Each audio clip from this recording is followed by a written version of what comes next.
Good morning or good afternoon, everybody. Morning. Time is Are you a on West Coast time? time is a conflict. I don't have anything for you at the top today, so Matt, if you kick us Actually, off. I don't have anything actually to start either. Oh wow, Myra. Hello. So, can we get you to talk a little bit about the U.S. assessment on how influential Iran has become over the past few months in Russia's war in Ukraine? There has been quite a lot of reporting over the weekend as well. I'm sure you've seen the drone attacks. How big of a role it is playing? What is the U.S. assessment? And are you guys thinking about taking action in terms of sanctions? So, to take a little bit of a step back, we have been warning since July that Iran was planning to sell UAVs to Russia for use against Ukraine. We also exposed publicly that Russia has received drones from Iran, that this was part of Russia's plan to import hundreds of Iranian UAVs of various types, and that Russian operators continue to receive training in Iran on how to use these systems. There's extensive proof of their use by Russia against both military and civilian targets there. And you've all seen the reports, as mentioned this morning, of what appears to be Iranian drones striking downtown Kyiv. Russia deepening an alliance with Iran is something the whole world, especially those in the region and across the world, frankly, should be seen as a profound threat and something that any country should pay very close attention to. This is something that we're continuing to monitor closely on our end, and we're in close touch with our allies and partners, including those in the United Nations, to address Iran's dangerous proliferation of weapons to Russia. And anyone doing business with Iran that could have any link to UAVs or ballistic missile developments or the flow of arms from Iran to Russia should be very careful and do their due diligence. The U.S. will not hesitate to use sanctions or take actions against perpetrators. I don't have specific actions to read out or preview, but this is something that we're continuing to pay very close attention to. Follow up on that. Sure. Thank you so much, Happy Monday. Two parts of this question. One is the Biden administration doing everything you can to help to help Ukraine stand up against Iranian drones? You mentioned also missiles. That is about, that I've seen some reports about Zulfiqar missiles, which come along with 700 kilometer range, which does pose a question that why is it that the U.S. is so reluctant about ATACMS that Ukraine has been asking about for a long time? Does it pose you in a bit when you make your next decisions about your help, your military aid to Ukraine, and is it going to factor into your decisions? Thanks, Alex. So over the course of this entire conflict, we have made our assessments and offered our Ukrainian partners the type of security assistance that we think is going to best position them on the battlefield. And you have seen that over the course of the trajectory of this conflict, both in the beginning months in February, but also now, where at every turn, the nature of the conflict and the nature of the battlefield has shifted a little bit. We are going to, as I said, continue to work with our allies and partners to address not just Iran's actions here, but continue to hold Russia accountable. And we're going to continue to surge unprecedented security assistance to Ukraine, including air defense, and as well as working with our allies to transfer of air defense systems and other important security assets for Ukraine to use. I don't have specific systems to read out or any immediate package to preview, but this is something that we're paying very close attention to and will take action as necessary. But the transfer of Zulfiqar, will that be a game changer for you?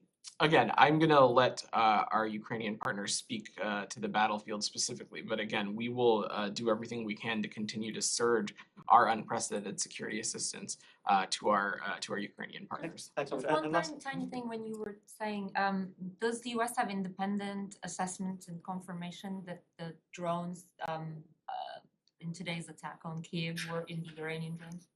I can't speak to these specific reports, but again, as I said at the beginning of your question, we've been warning about this since dating back to July, not just about their use, but of Iran's plan to sell UAVs to Russia in the first place. Just Yeah, one my- quick my follow-up last on one that. is fine. Sure. I'm wondering if, in addition to the hundreds of drones that you just referenced, if the US believes that Iran is preparing to send additional weaponry, specifically short-range ballistic missiles from Iran to Russia.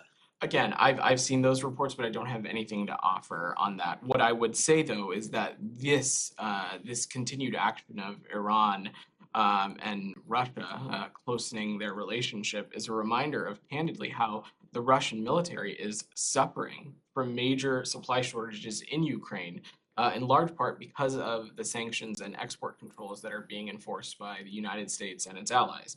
As I think the Treasury Department noted last week, Russia has lost over 6,000 pieces of equipment since the start of this war, and there is enormous pressure on its defense industry to replace those losses.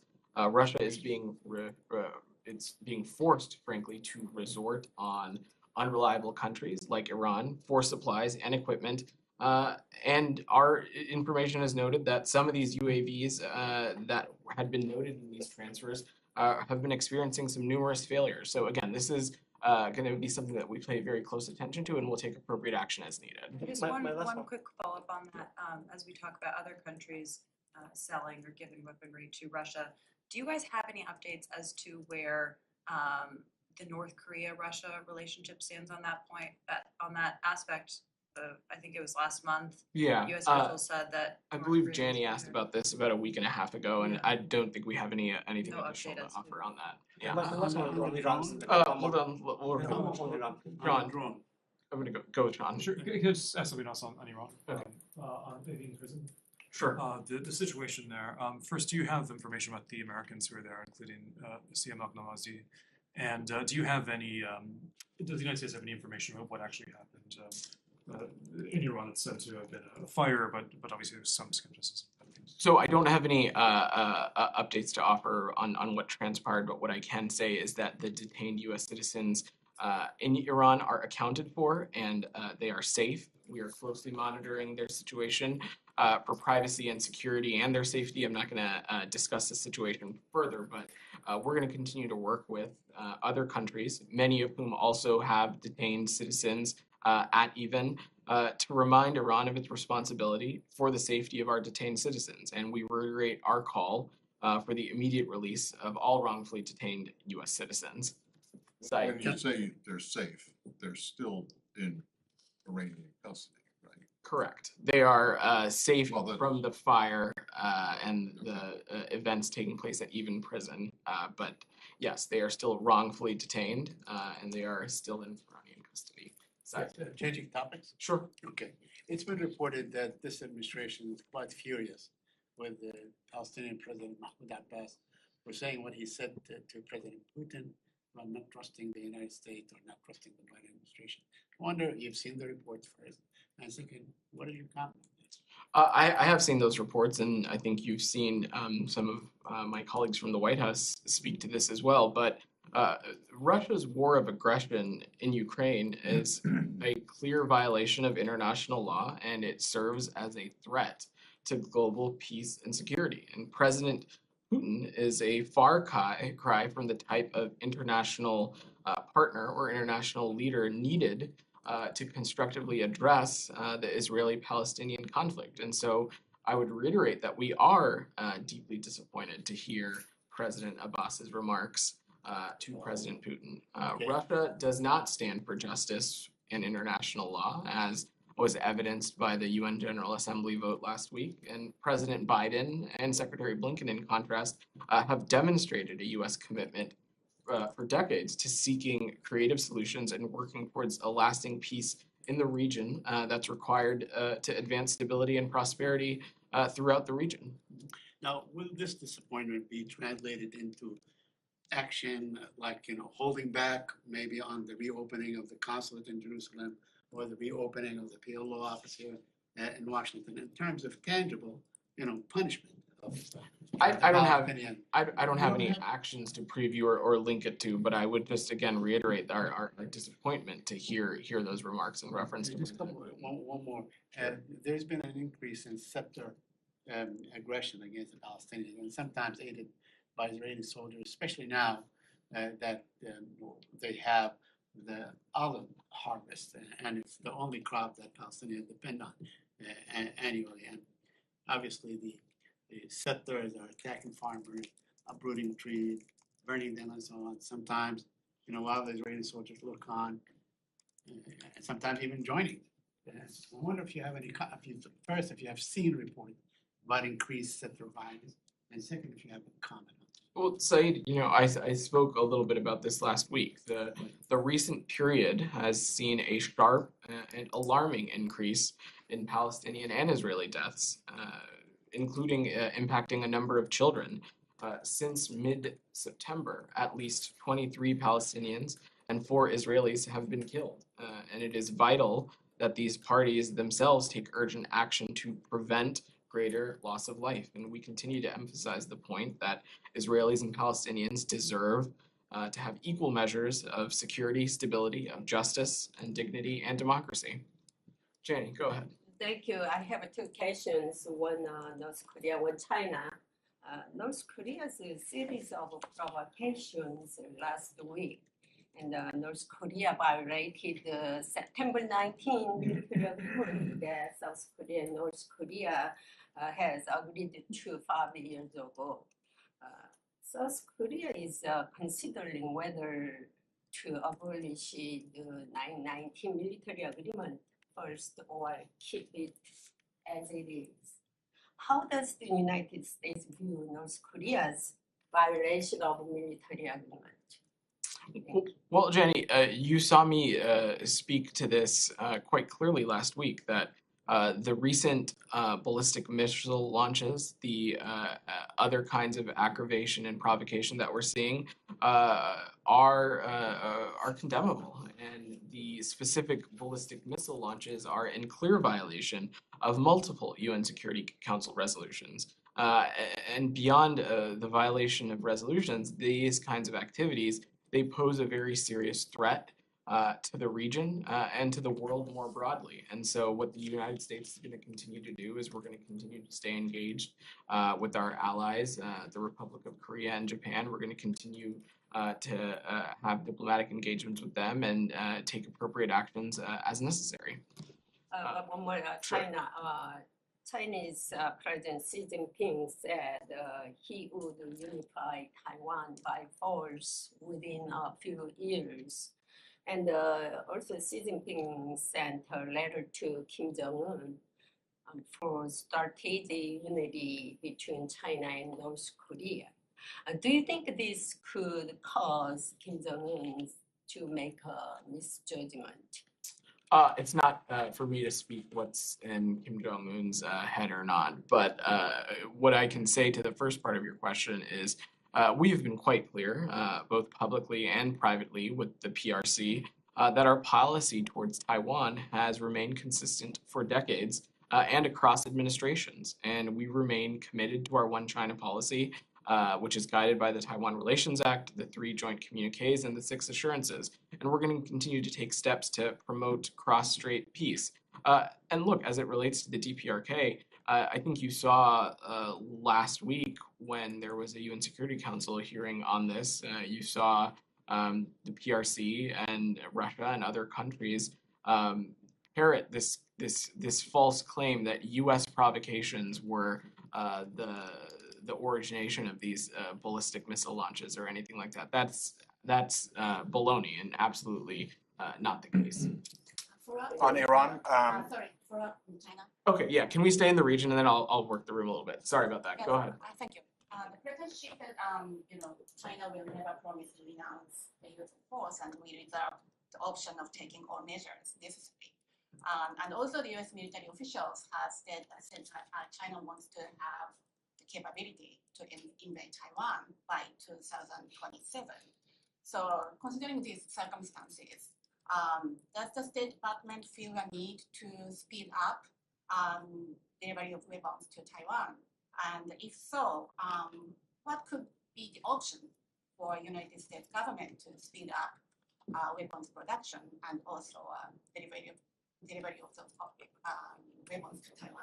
I'm not going to speculate or preview any kind of arms transfer, but what I would say is that we would find any unilateral change to the status quo from either side deeply troubling. As we have said previously, our one China policy has not changed. It is guided by the Taiwan Relations Act, the 3 joint communiques, and the 6 assurances. We expect that cross-strait differences to be resolved peacefully, but I'm not going to preview or hypothesize anything beyond that. Anything else on the region before we move away? Sorry, just a quick follow-up. Sure. So, the U.S. government already promised to, sell some, the weapons to Taiwan, but some of the deliveries not made yet. So just I would like to ask that, so how U.S. can speed up weapon productions and also to the delivery of those weapons already promised to Taiwan. Right, and I just don't have anything to offer on the delivery or the sequencing and how that happens, but we can see if we have anything more. Anything else on the region before we move away?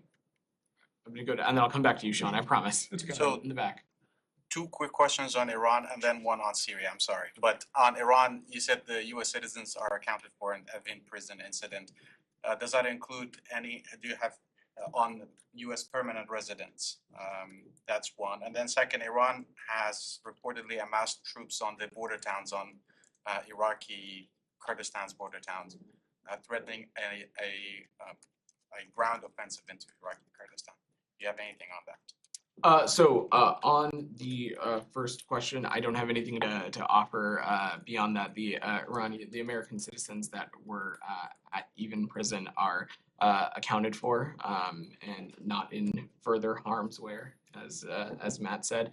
And on your next question, I will have to check and see if we have anything for you on that. I don't have anything to offer from here. And then on Syria, I'm sorry, but a few years ago, Turkey took Afrin out of the hand of the SDF, your partners. And just past week, Tahrir al-Sham, an offshoot of Al-Qaeda or closely linked to Al-Qaeda, took over Afrin. Do you have anything on that? I don't, but I can see if we have anything for you on that there. Go ahead. Could I ask, changing topics about Ethiopia? Sure. The government in Ethiopia said it's going to continue its offensive in the security region. UN Secretary General Guterres a few hours ago was saying that Ethiopia is now spiraling out of control. Does the U.S. have an assessment? Is Special Envoy Hammer involved in any efforts now? How do you see things? Yeah, sure. So a couple things.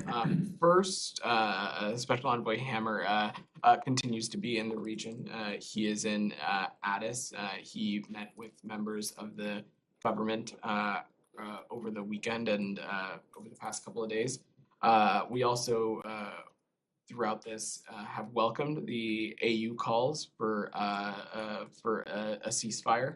And we continue to be deeply concerned over the reports of increasing violence, the loss of life, the indiscriminate targeting of civilians, and the destruction in the conflict in northern Ethiopia.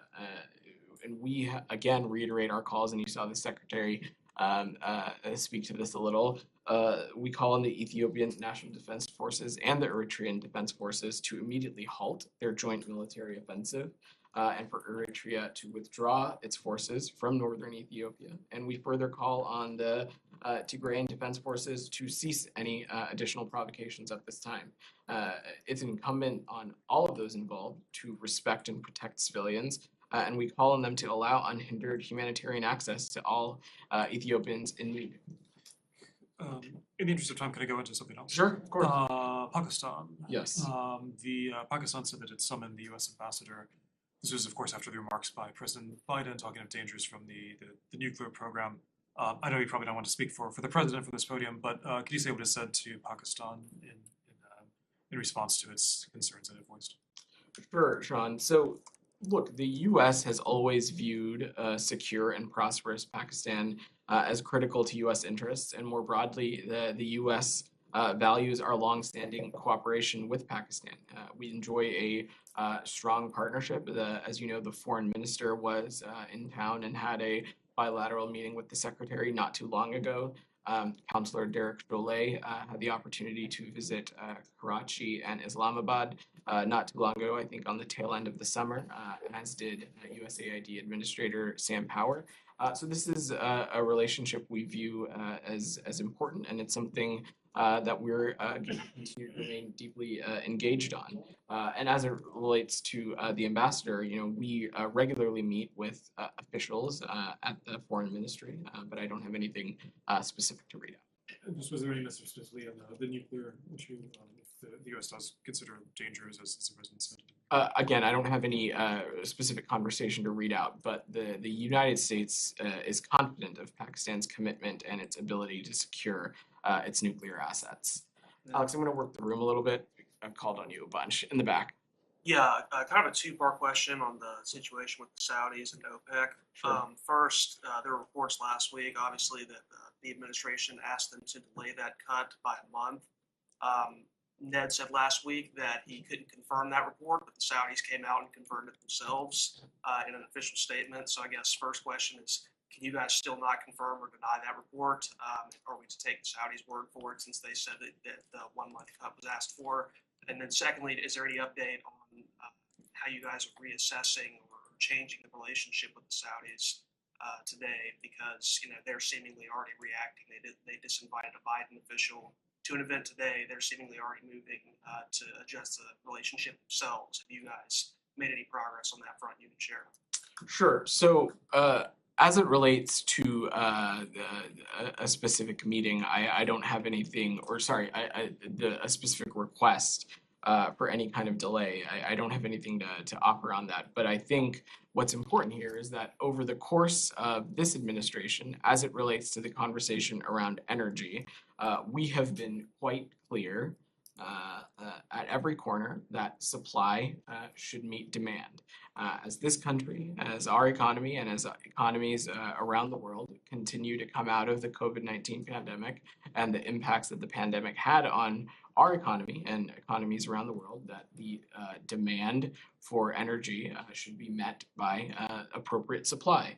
And so in recent weeks, the Kingdom of Saudi Arabia conveyed to us privately and publicly that they had an intention to reduce oil production, which not only would impact supply, but it would also increase Russian revenues and blunt the effectiveness of the sanctions that this country and our allies and partners have been in placing on Russia. That would be the wrong decision to make. And so we presented that analysis, and we presented that there was no market basis to cut production targets, and that they could easily wait and see how the energy market developed over the coming months before taking this step. And then so their decision to cut production was short-sighted for a number of reasons. But specifically on the relationship, this is not something new. The president has talked about reevaluating the relationship with Saudi Arabia since the early days of this administration. He talked about it as a candidate. And this is a relationship that it's a bilateral one that has been built over decades on a bipartisan basis that has transcended multiple administrations of multiple presidents of multiple parties. So what this administration is going to do is we're going to act methodically, we're going to act strategically, and we're going to take time to consult with members of Congress, with our allies and partners. Because as I have said, and as Ned and the Secretary have said previously, we have a multiplicity of interests with the Kingdom of Saudi Arabia. A security interest, an energy interest, a trade interest, a number of these factors. Can I go back to Iran just for a second? Sure. And the drones and reports of missile sales? Sure. Is it the administration's opinion that either Russia or Iran is in violation of any kind of, international law or international restriction? We do, Matt. You do? We do. So I think you probably saw earlier today, our French and our British allies publicly offered the assessment that Iran's supply of these UAVs to Russia is a violation of UN Security Council Resolution 2231, and this is something that we agree with. Hold on a second. The arms embargo on Iran expired.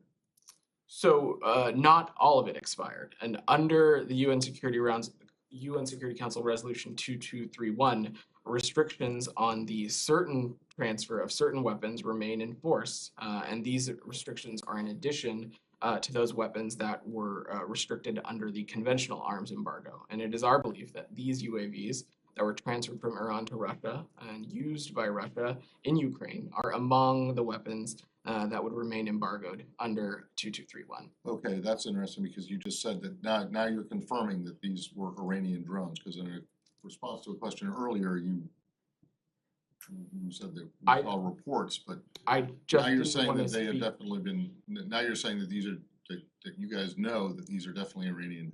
I didn't want to speak to specific reports, And- but to answer your question, the UAVs that were part of the transfer are in violation of 2231. So, but they are conventional weapons, are they not? Our belief and our understanding is that these types of UAVs would also be restricted under. But what kind of type is that? I'm not So they gonna- could, so in other words, you're saying that the Iranians could sell the Russians AK-47s or the Iranian version of an AK-47 if they wanted to, and that would be okay? I'm But not for going to some get into reason- hypotheticals, Matt. Well, I'm not asking for a hypothetical, I just want to know why you think that these drones are covered by a resolution, by an arms embargo that expired, and that when the previous administration tried to snap back the sanctions so that it wouldn't expire, you guys removed that in February of last year. And so that embargo remains expired. And so I just want to know what is it about these drones that makes you think that they are still covered by arms sales restrictions? I can see if we can get you a technical analysis or an explanation, but our assessment is that they are covered by the remaining pieces of 2231. But I will see if we can get a specific explainer on why this specific technology. Bidan, on this point, on the drone, is it your assessment that Iran, a third world country, has such advanced drones that they can give Russia, that has had a whole history, 100-year history of rocketry and so on and all these things, to impact the battle on the ground, to actually change, to be a game changer in this war? Well, I think we would have concerns with with a country like Iran closening their alliance with Russia over the course of this conflict, a country that is known to partake in destabilizing actions, not just in its region, but also around the world. So we certainly would deeply be troubled by that. And as I spoke to that at the top of this briefing, everybody, I'm going to wrap here so you all have time to catch the Secretary for his engagement with Secretary Rice. So thanks, everyone. Thank you. Thanks.